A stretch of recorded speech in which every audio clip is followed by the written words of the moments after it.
U rikthyem sërish në studio për të vazhduar gjithmonë me të ftuarit tanë në pjesën e dytë të emisionit, siç në pjesën i kishim musafirët e parë nga klubi i basketbollit Liria dhe tani do flasim pikërisht për gjimnazin Zeflush Marku, këtë vit shënon 76 vjetorin e themelimit, një institucion arsimor me traditë të gjatë që kanë nxjerrë gjenerata të shumta nxënësish të suksesshëm. Për këtë rrugëtim dhe sfidat aktuale sot do të flasim gjërësisht me profesorin e kësaj shkolle, zotrin Naser Miftarit. Mirë se erdhe profesorën në emisionin e mëngjesit të Ritmi i ditës. Ne mund të themi lirshëm që të kemi një ndër musafirët që asnjëherë nuk thua jo, por edhe shkolla gjithmonë ju përzgjedh juve që t'jeni pjesë e emisionit tonë. Faleminderit për ftesën dhe mirë se u gjeta ju në studio dhe gjithë ata që na përcjellin. Ju gjithmonë jeni i gatshëm që t'jeni pjesë e emisionit kur bëhet fjalë pikërisht për arsimin, për shkollën, për gjimnazin Zeflush Marku. 76 vite nuk janë pak. Mund të themi lirshëm që si do të përshkruani rrugtimin e gjimnazit Zeflush Marku ndër vite, pasi që keni qenë edhe nxënës, po tani ju jeni profesor pikërisht në këtë shkollë. Të flasësh për këtë shkollë, për këtë institucion, vërtet është vështirë. Jo vetëm unë, por mendoj se gjithë secili që ka kaluar nga këto banka shkollore ndjen një nostalgji, sado që të jetë largë në ndër vite, sado që të jetë largë edhe në distancë, sepse unë mendoj Shkupin e reflektuan dy shkolla, ajo fillore Liria dhe gjimnazi Zeflush Marku. Zeflush Marku e filloi me emrin e saj punën me njëherë pas luftës së dytë botërore. Prandaj themi se nga ai moment deri më tani gjithë ajo që kaloi është e stërmbushur me shumë çkfar, me shumë çka që vërtet vështirë se mund dikush ti fshi apo ti zbeh apo ti humb gjithë ato që ka sjellur ky institucion. Sipas gjithë asaj që unë kam lexuar, thotë se me njëherë pas lufte filluan kurset e mësuesisë. Që do thotë se këto kurset e mësuesisë si nevojë e domosdoshme popullatës për arsimim, këtu është hapi i parë i kësaj shkolle. Në fillim thotë me emrin Liria në Tetov dhe pastaj nga viti 50 ajo do të kthehet në Shkup dhe do të jep gjeneratën e parë me 20 nxënës në vitin 1950. Nga atëherë deri më tani, shkolla jonë thotë ka një moshë prej 76 vitesh, ajo veç po shekullon. Nëse marrim element kohën, përsëri nuk na mjafton që të themi tërë atë që duhet thënë për Zeflush Marku. Por më së miri mund të përshuhet me gjithë atë që dha Zeflush Marku brenda këtyre viteve. Unë sa herë që mundojmë të flas për këtë institucion, për këtë emër dhe të rikujtoj gjithë ata që themeluan dhe bën më të mirën për këtë gjimnaz, vërtet kam edhe të gjithë asaj se mos vallë bëjnë ndonjë gabim. Por nga gjithë ajo që jemi njerëz dhe mund të bëjmë lëshime dhe gabime, unë nga zemra do përshëndes gjithë ata themelues, gjithë ata kontribues që ky institucion arriti të bëjë ndër gjenerat. Dhe ne gjithë e quajmë sot si një institucion, një tempull i cili vërtet dha shumë për këtë popull, për këtë mjedis, sepse gjithë arsimimi më duket sikur ka kaluar përmes këtyre emrave. Andaj ne si mësimdhënës të tanishëm, nëse u kemi ngel borxh gjeneratave të mëhershme të cilat na e lanë në dorë këtë institucion, thjesht do të kërkojmë ndjesë për çdo lëshim tonin, por ajo që dua të jetë në piedestal është falëndrimi dhe respekti i pamatur ndaj gjithë atyre figurave. Në historinë e këtij gjimnazi përmenden emra nga më të ndryshme. Që të gjithë këto emra janë emra të cilët vuajnë jo vetëm themelet e arsimit. Ata bën edhe themelin e kulturës në përgjithësi, ata bën identitetin e popullit shqiptar në Shkup dhe më gjërë. Pasi që unë, kur isha nxënës, mbaj mend në atë gjimnaz, kishte nxënës nga gjitha tredat, nga Lugina, nga, mos flas për teritorin e Maqedonisë, do thotë Struk, Presp, Divër, gjithë ishin prezent, por kishim në klasë dhe nxënës nga Malizi. Nga Malizi. Mund të na thoni se cilët janë nga momentet kyçe që kanë shënuar historinë e kësaj shkolle? Unë mendoj se hapi i parë apo ajo që mban pjedestalin e gjithë këtij emri është ngritja arsimore. Ngritja arsimore. Ngritja arsimore duke prekur vërtet elementet më sublime të popullit. Këtu them, ajo kishte prekur dhe kishte në vazhdimsi thurur gjithë atë që nënkupton tradit, gjithë atë që nënkupton frymën e një populli, e një identiteti. Përmes programeve mësimore, nga të gjitha lëndët që ishin, ajo arrin që vërtet të gjallëroj në të gjitha drejtimet, duke e njohur deri në gjithë shtetin e atëhershëm të Republikës RSF-s.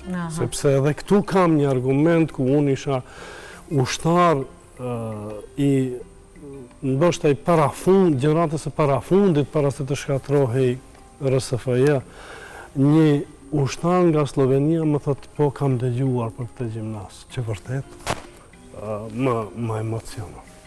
Kjo ishte Zeflushmaku ndër vite, po edhe sot mund të themi edhe pse gjërat kanë ndryshuar pak më ndryshe. Mund të na thoni si ka evoluar shkolla në aspektin e kushteve, stafit arsimor, cilësisë së arsimit gjatë këtyre dekadave? Unë mendoj se çdo vit, nëse marrim në retrospektiv dhe analizojmë çdo detaj që kalon përmes këtij emri, për çdo ditë, jo çdo vit, kemi inovacione, kemi arritje gjithnjë më të mëdha. Duke filluar, spari do ta them nga numri i nxënësve, numri i paraleleve, deri te ajo që e quajmë neve arritje suksesi në të gjitha lëndët. Në të gjitha lëndët, sa është e rëndësishme për ju ruajtja e traditës duke kombinuar me kërkesat moderne të arsimit? Kuptohemi, arsimi është një element që na bën neve më të ditur, që na mundëson të kemi një diapazon më të madh të njohurive, rreth gjithë asaj që kemi ne dhe ka bota. Por është e pamundur nëse arsimohemi dhe nuk kemi ngritur apo nuk kemi kultivuar vlerat të cilat neve na identifikojnë. Kështu që Zeflushmaku kishte bërë më të mirën të mundur në këtë drejtim, duke mos përjashtuar asnjë element që ka të bëjë me identitetin tonë.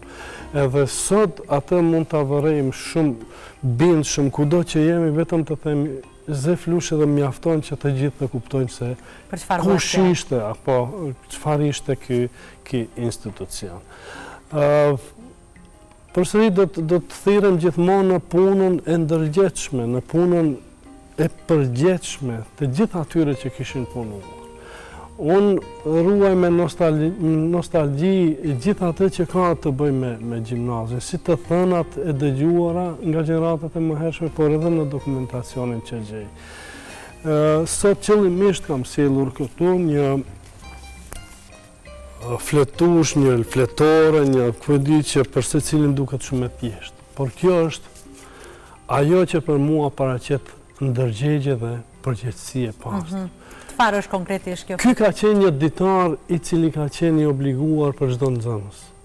Ky ditar ka qenë identik me atë që është përdorur në klasë nga mësimdhënës. Që do të thotë se secili nxënës, ashtu siç ka filluar java, dita, ora e parë, e dytë, e tretë, ka shënuar njësin mësimor, lëndën, orarin do të thotë se çfarë ka pasur. Pastaj ka nënshkruar mësimdhënësi në orë mësimi. I njëjti ditar është dashur të nënshuhet edhe nga prindi. Në fund, ka munguar, nuk ka munguar. Gjithçka që ka ndodhur brenda mureve të shkollës ka qenë e evidentuar në një ditar me të cilin ditar është bardhë e tërë ajo që duhet ditur, i tërë informacion. Këtë ditar kush e ka mbajtur? Mësimdhënësi, profesorë? Jo, këtë ditar e kanë mbajtur nxënësit.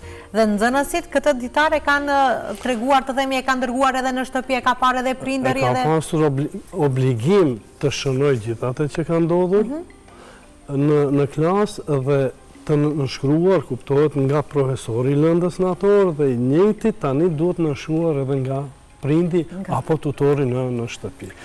Edhe me këtë çfarë kuptojmë? Kuptojmë se gjithçka ka qenë në kontroll. Domethënë një ide. Ka pasur evidencë të themi edhe prindëri, nxënësi, mësimdhënësi. Është parë puna se çfarë është punuar në shkollë. Është përcjellur çdo detaj, që nuk ka mund të ik asgjë, ta themi, në fshehtësi. Edhe këtu e shoh atë arritje, ose këtu e shoh atë, ta them, mekanizëm me të cilën ky institucion arriti të prodhoj kuadro nga më të ndryshmet edhe kuadro të cilët u treguan dhe u dëshmuan në punën e tyre, qofshin ata drejtorë të institucioneve të ndryshme, qofshin mjek në të gjitha profilet, qofshin edhe ministrë. Pikërisht. Mund të na thoni se çfarë e dallon sot këtë shkollë të mesme apo gjimnazin Zeflush Marku nga institucionet tjera të arsimit? Po këtu neve do të jemi modest pasi që jemi vetë të punësuar në Zeflush Marku dhe nuk mund të themi me aq krenari, me aq bindje se dallojmë nga të tjerët edhe pse atë e dëgjojmë dhe e shohim në shumë momente. Dikur të ishte nxënës si Zeflush Markut ishte vërtet një mrekulli, ishte një krenari se unë jam nxënës si Zeflush Markut e mos të themi punësuar në Zeflush Mark, mësimdhënës i këtij institucioni.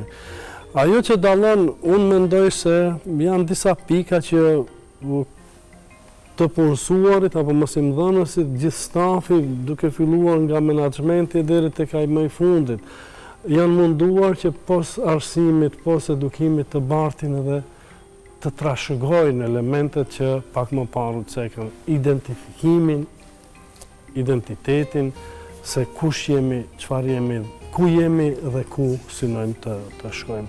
Domethënë në vazhdimsi janë prekur gjitha këto elemente që mendoj se edhe sot ruhen brenda gjimnazit tonë.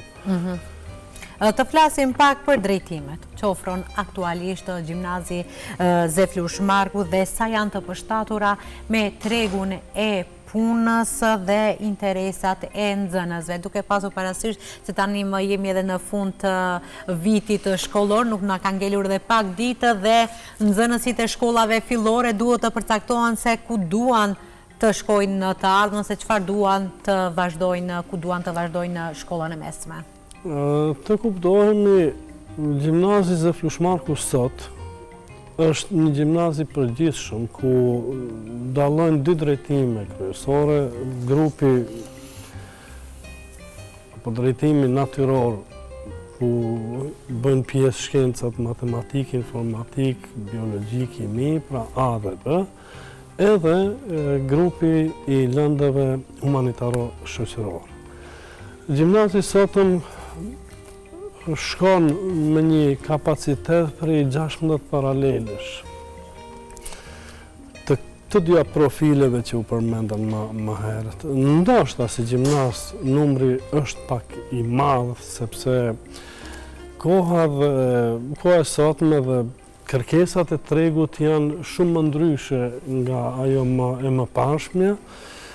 Si duket ka zbehur me punën e vetë ndoshta që bën, ka shumë elemente këtu për të thënë se interesi është shumë i madh që të regjistrohen nxënësit në Zeflush Marku në këtë gjimnaz, edhe pse do të kisha thënë se jo të gjithë janë gjimnazistë.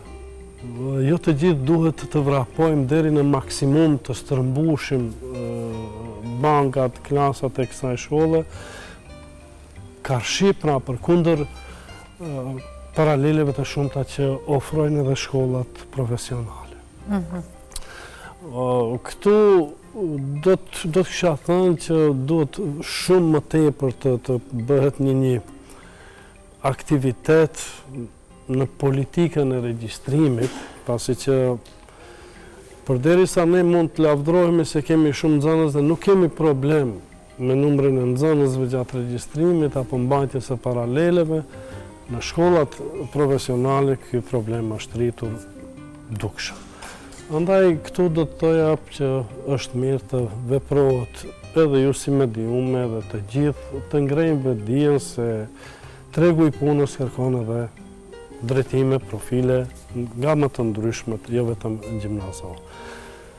Me këtë numër paralelesh, me këtë kapacitet, gjimnazi arrin që të qëndroj përmbas sfidave të shumta që çdo kohë i ka. Sfidat, unë do të kisha thënë, janë nga më tepër nga ajo se teknologjia digjitale tani ka bërë disi dëvetën dhe neve sikur na ka zënë hapi. Unë mendoj se gjimnazi Zeflush Marku duhet të jetë në këtë drejtim pak më ndryshe, duke filluar nga plan programet, por kjo nuk ka të bëjë vetëm me Zeflush Marku, ka të bëjë me gjithë sistemin në shtet. Këto sfida pak sa e ngarkojnë ndoshta punën e mësimdhënies në përgjithësi. Sa keni të themi bashkëpunime me institucionet përkatëse apo të themi konkretisht me Ministrinë e Arsimit? Një pyetje shumë e bukur që vërtet më pëlqen. Gjithmonë jam i tharë asaj se çdo institucion patjetër në mënyrë të obligative do të kisha thënë se duhet të bëj bashkëpunimin ndërinstitucional. Përderisa ky bashkëpunim mungon, atëherë nuk mund të jemi në gjendje të përfshijmë të gjitha ato se çfarë ka rreth nesh. Ato edhe problematikat konkretisht. Gjimnazi Zeflush Marku ka qenë, është dhe mbetet i hapur me të gjitha dhe në vazhdimsi mundohet të bëj këtë bashkëpunim, duke filluar sfarin me institucionet e arsimit sipëror. Pasi që gjimnazi bën përgatitje në nxënësve për ciklin e lartë arsimor, pothuajse me të gjitha universitetet në vend, po edhe jashtë kemi bashkëpunime, ku arrim që të bëjmë vizita të drejtë për drejta dhe varësisht nga rrethanat edhe këmbimin e ligjëratave të ndryshme në tema të ndryshme, në tema aktuale me profesorët universitarë, që vërtet është një plus i madh. Njështu mundohemi të bëjmë përmes projekteve të ndryshme bashkëpunim dhe ndërlidhjet aktive me organizatat jo qeveritare. Duke ngritur vetdijen apo duke kultivuar një vetdije se organizatat jo qeveritare janë jashtëzakonisht të rëndësishme në zhvillimin e proceseve shoqërore. Bëjmë bashkëpunim edhe me organizatat e huaja, tani për tani në moment presim që në 13 maj të kemi një takim nga i cili presim të jetë i frytshëm edhe me zyrën e OSBE-s në Shkup, ku kanë pranuar ftesën tonë dhe mendoj se doja dalim më së miri. Në këtë formë mundohemi që në vazhdimsi të jemi aktiv me projekte, me aktivitete brenda shkollës, brenda vendit, por të mos harrojmë se dhe kemi projekte nga më të ndryshme që ofron edhe Erasmus. Sa të themi edhe nxënësit në këto projekte? Në të gjitha këto që përmenda janë nxënësit në rënd të parë, pastaj vim edhe staf. Edhe ju si staf mësimor. Të kthehemi pak tek nxënësit, e dim që tani më janë edhe provimet e maturës, ku nxënësit kanë ato ethet e provimeve dhe sadopak ndikon të themi lirshëm në psikologjinë e tyre. Sa të përgatitur ndihen maturantët të themi për provimet e maturës tani në këtë periudhë? Periuda e fundit e maturantëve vërtet paraqet viti i fundit, paraqet një vështirësi në aspektin administrativ, por Unë mendoj se nxënësit tonë janë të përgatitur mjaftueshëm. Pjesa dërmuese do të kisha thënë se mezi edhe presin provimin, por ka edhe një pjesë në atyre të cilët me një dozë frige e pranojnë gjithë këtë. E thënë në këtë formë, pasi që e kam thënë edhe në raste të ndryshme të tjera. Matura për mua do të jetë një akt solem në të cilin nxënësi do të kurorëzoj gjithë arsimin 4 vjeçar të mesëm, por ja se tek neve ndodh në një formë frike apo në një formë të stërmadhuar të elementeve që duhet përfshirë gjatë provimeve të maturës, disi e kalojnë atë prag dhe tek nxënësit mbjellën një lloj frike, për të cilën frikë nuk duhet as pak ta kenë, por ndoshta lindeve ajo se po që se nuk e marrë pesë, çfarë do të thotë, ose ku e diun këtu.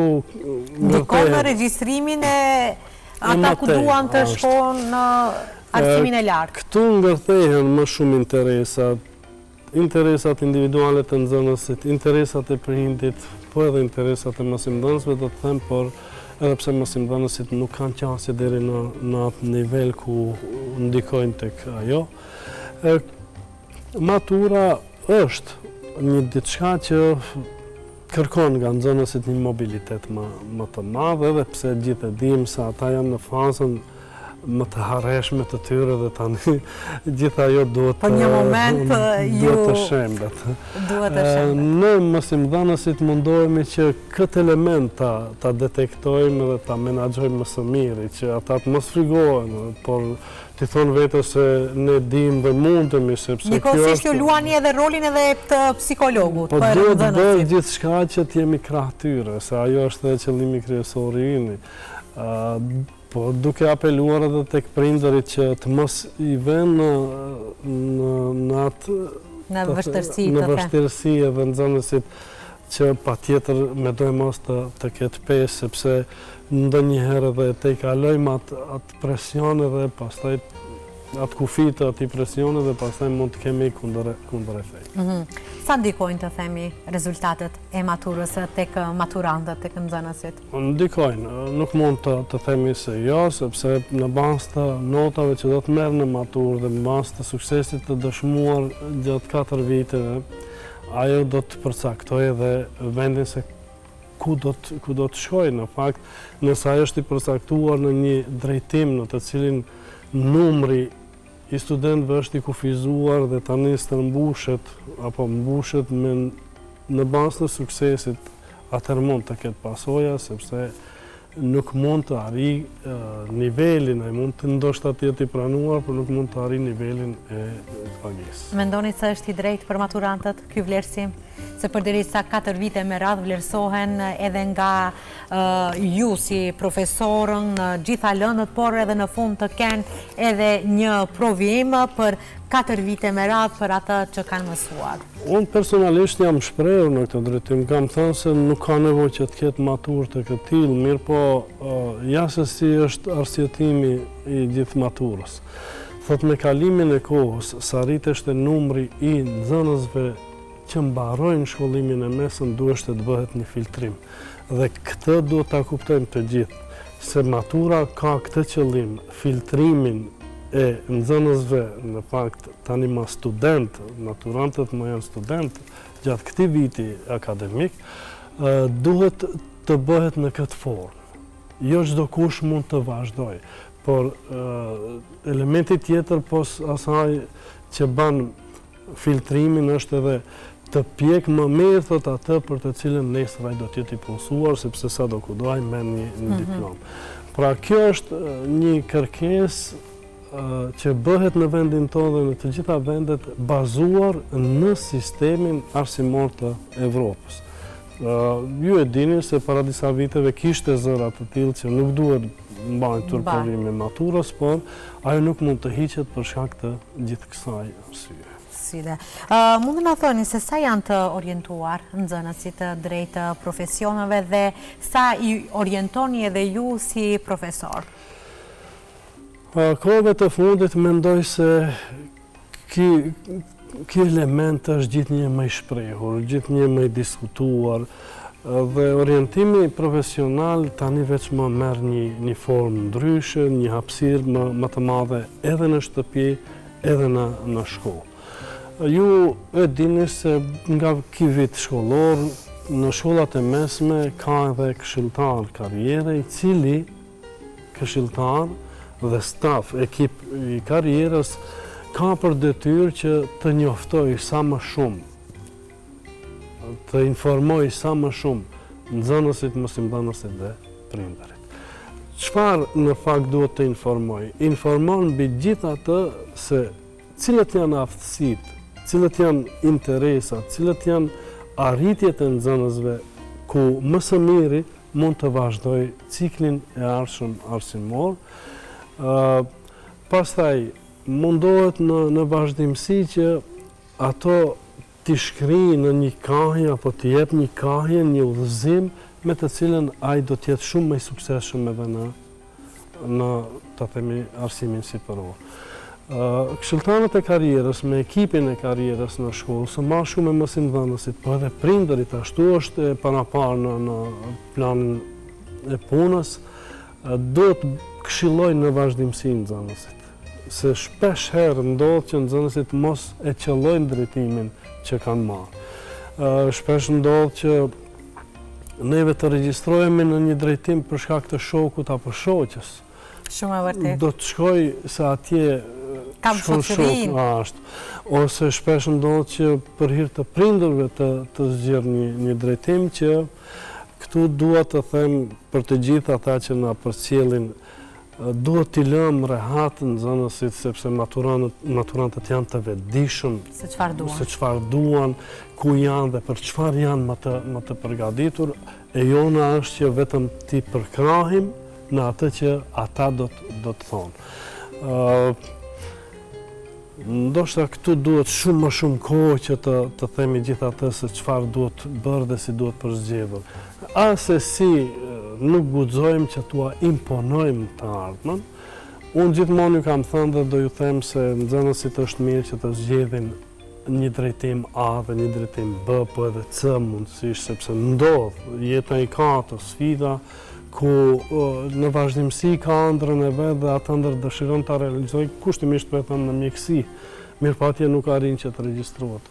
Edhe ai do të befasohet nga gjitha ajo, do të shprohet edhe tani nuk vazhdoj.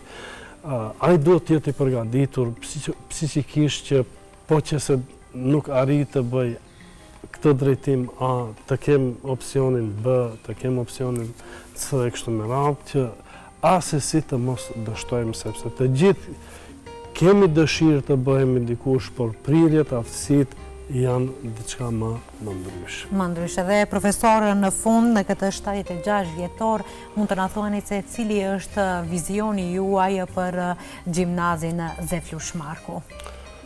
Po vizioni i gjimnazit Zeflush Marku do t'jetë gjithmonë i njëjti, të ngrej nivelin edukativ arsimor të brezave të ri, të arrijë që përmes këtij niveli nxënësit, brezat e ri të kuptojnë se ku janë, çfarë duhet bërë dhe ku shkojmë, në vazhdimsi të ndjekin të gjitha elementet që na bëjnë sfarin njeri, pastaj na identifikojnë në mesin e të tjerëve, duke u munduar të kapim gjithë hapat e kohës që ofron, që nën kupton se ne duhet të jemi të përgatitur maksimalisht për nevojat dhe kërkesat e tregut në të cilën kohë ne jetojmë.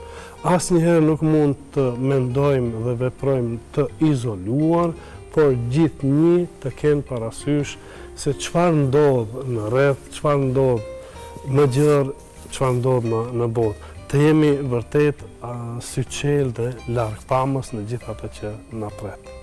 Ju faleminderit edhe një herë, profesor, që ndatë kohë edhe këtë herë për emisionin ton Ritmi i ditës, për të folur pikërisht për 76 vjetorin të gjimnazit Zeflush Marku. Ishte kënaqësi dhe privilegj.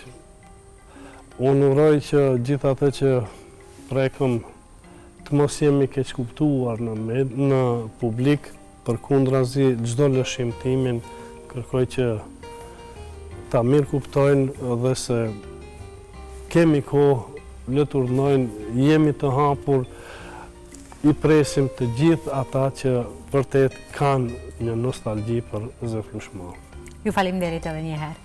Shikues të nderuar, kjo ishte e tëra që kishim përgatitur për ditën e sotme, kështu që mua nuk më ngele gjë tjetër përveç se të ju dëshiroj një ditë të mbarë dhe shihemi ditën e nesërme në ora 8 për 2 orë të plota, edhe nesër do të jeni së bashku me mua. Mirëmbëjtje.